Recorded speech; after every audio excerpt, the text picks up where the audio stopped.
Espace TV. Espace TV, le 10 minutes.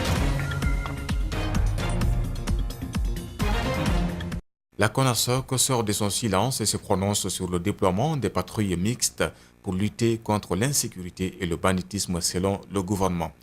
Pour Mamadi Keïta, cela fait suite à de nombreux appels lancés par sa structure à l'endroit du gouvernement sur des violences enregistrées ça et là. Alors dès que j'ai vu venir cela, je me suis dit, j'ai demandé qu'on prenne des mesures et j'ai lancé un appel aux parents, aux autorités locales pour que des mesures soient prises. Parce que ce n'était pas un jour de ville morte, ni également un jour de marche. Une mesure qui pour l'instant minimise les incidents, note Keïta. Toutefois, il s'interroge sur la durée de cette opération. Le temps doit être déterminé parce que quand il y a la paix, il n'y a plus de raisons que effectivement, ces patrouilles continuent éternellement. Il invite les autorités à une sensibilisation à tous les niveaux et faire savoir aux citoyens que ces mesures prises sont dans leur intérêt. Elles n'empêchent pas les citoyens qui passent ou les citoyens qui habitent là, si on ne les empêche pas de vivre en paix, il n'y a pas de problème. Parce que ce qui est très important, c'est comment sécuriser la vie des citoyens de leurs biens. Si ça peut nous amener dans ce contexte, moi je pense qu'il n'y a pas de problème. La CONASOC, dans la même lancée, appelle tous les acteurs de la vie sociopolitique à la retenue et d'éviter des propos de nature à déstabiliser la quiétude sociale. Dans leur déclaration, les membres du bureau de l'Union syndicale des travailleurs de Guinée USTG, élus à Mamou, dénoncent la violation des droits des structures décentralisées de cette organisation syndicale. Concernant le congrès tenu récemment à Conakry, ces syndicalistes qualifient le bureau sortant de Louis Mbemba Souma de traîtrise. Nous assistons pour la première fois dans l'histoire de la République de Guinée à une cabale syndicale, à une tyrannie et à une naissance d'un nouveau système. Personne n'ignorait cependant que le dysfonctionnement profond qui minait l'USTG depuis un semestre était la conséquence des mauvais leadership et un manque total de managers, car la tête qui voulait coûte que coûte se maintenir était devenue partisane. Limbemba, qui a perdu toute humilité et toute sociabilité, supportait très mal la règle et l'ordre, surtout qu'habitué à la corruption, il n'avait aucune maîtrise de la décision à prendre. Les partisans du bureau dirigé par Abdoulaye Kamara précisent que les participants au congrès de Conakry ne sont pas des membres statutaires. Ils invitent les autorités à prendre les mesures nécessaires. Nous demandons donc à qui de droit de faire attention à ce hold-up et de prendre une action responsable pour rétablir la vérité dans cette institution, pour éviter le gâchis à l'USTG et sauver, alors qu'il est encore temps, l'honneur, l'éthique et le droit dans notre pays. Nous demandons exceptionnellement à l'inspecteur général du travail de prendre en tant que médiateur et arbitre la décision qu'il faut en la matière, surtout que tous les actes commis sont répréhensibles.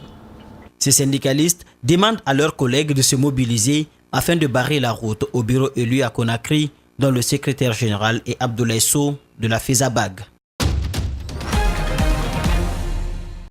Le courage, la détermination et l'amour du travail, voici la devise de ces personnes à mobilité réduite.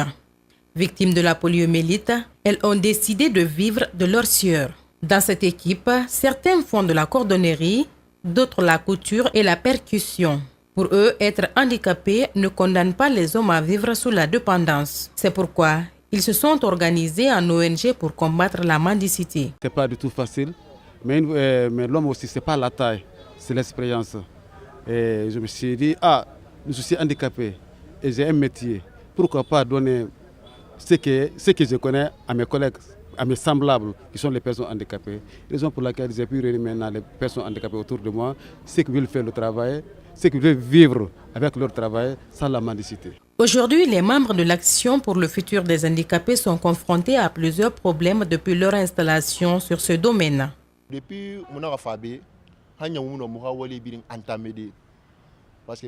que nous sommes arrivés ici, nous ne travaillons pas correctement. Regardez notre salle de répétition. Il est difficile de travailler ici. Nous n'avons pas de moyens pour arranger ce coin. Nous sommes confrontés à beaucoup d'autres problèmes, notamment l'accès aux toilettes et aux moyens de déplacement. Malgré tout, ces jeunes sont déterminés à travailler pour subvenir à leurs besoins. Un travail qu'ils accomplissent avec dévouement. Ce n'est pas parce que je suis handicapée que je dois rester à la maison. C'est pourquoi j'ai choisi de faire la couture.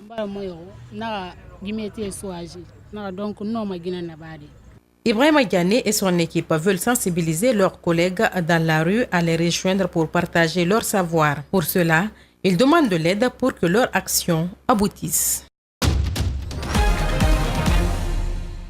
Ces congressistes sont venus de 20 pays d'Afrique et dans le monde. Ils sont répartis dans différentes salles. Dans la première, ils échangent sur la planification familiale postpartum. Il s'agit de réduire la mortalité maternelle qui se trouve déjà entre 25 et 30% en Guinée et le taux de prévalence contraceptif de 8%. Il y a un espacement sain des grossesses qui signifie que si la femme attend au moins 2 ans après son accouchement pour concevoir une nouvelle grossesse, eh bien, on peut réduire tous les risques de mortalité qu'elle va courir, que le nouveau-né va courir et que l'enfant qui est déjà né va courir. Ici, ce sont des Français qui facilitent les débats sur le cancer du col de l'utérus.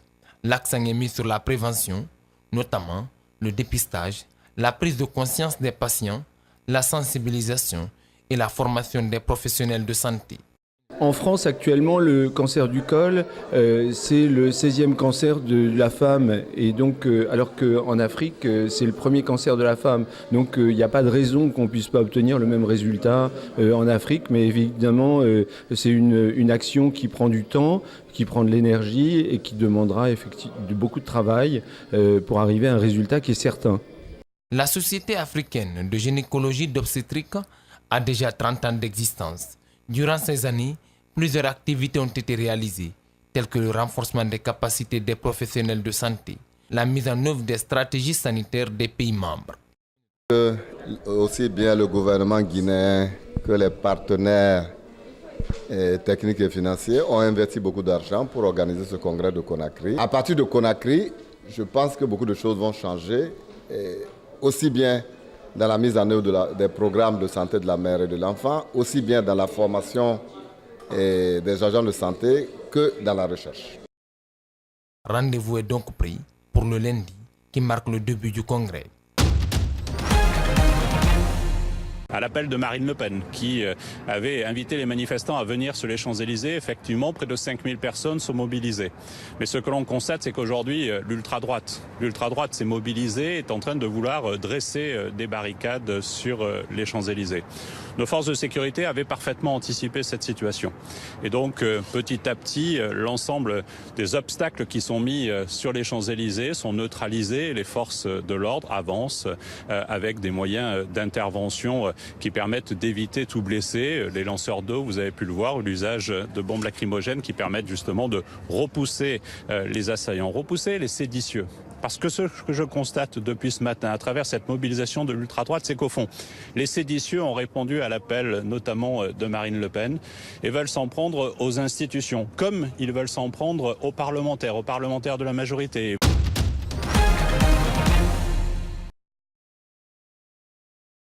Bon, ça se passe bien? Alors ils sont où nos animaux là, ceux qu'on les Alors, qu'il est temps d'arrêter de grogner dans son canapé, derrière sa télé, il est temps d'agir, il est temps de se lever, et oui, à Dole, nous avons été les premiers à nous lever, et on sera peut-être les derniers à se coucher.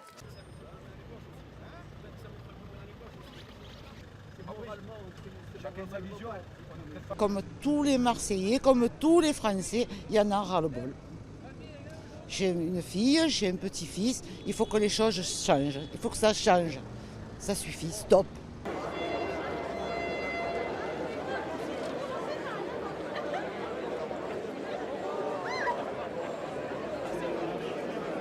C'est extrêmement important parce qu'on se sent extrêmement mobilisé. Tout un chacun devrait l'être aujourd'hui, étant donné les taxes et les charges qui pèsent sur tous les Français. La goutte d'eau qui fait déborder le vase, c'est évidemment ces taxes sur les produits pétroliers qui touchent tant les particuliers que les professionnels.